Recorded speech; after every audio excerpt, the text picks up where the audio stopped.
Welcome to the Windows Computer and Technology channel. And of course, every company is probably starting to maybe panic a little as the PC sales are not going in the right direction as they thought.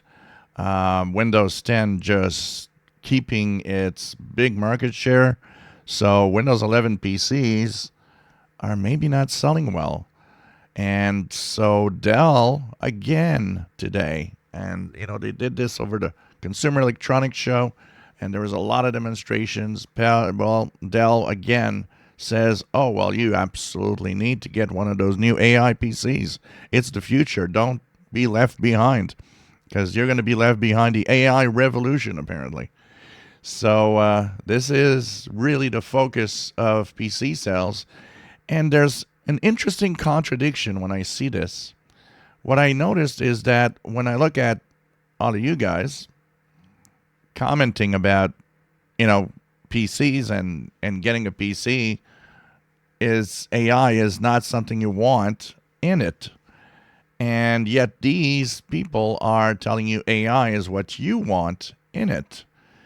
And so there's maybe a clash. I don't know if on the average population, if AI, because I mean, AI doesn't mean much for anyone.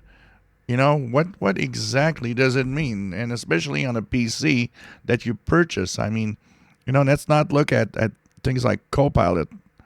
Let's just look at what AI must represent for people. Well, they kind of don't know what it represents. AI is that thing we talk about all the time, but in a PC, what it'll do for me, and that's probably the part where people just don't know what AI would do for them, actually.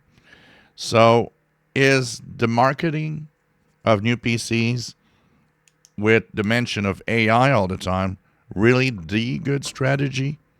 That's an interesting thing to kind of, you know, listen to and understand for these companies. So, I think everybody's a little bit in panic mode. I think the PC makers are understanding that Microsoft might have gone in a wrong direction with Windows 11. And of course, they are stuck with the fact that if Windows 11 doesn't sell, well, they're not selling PCs. So it's going to be, once again, a very interesting 2025. If you enjoy my videos, please subscribe, give us thumbs up. Thank you for watching.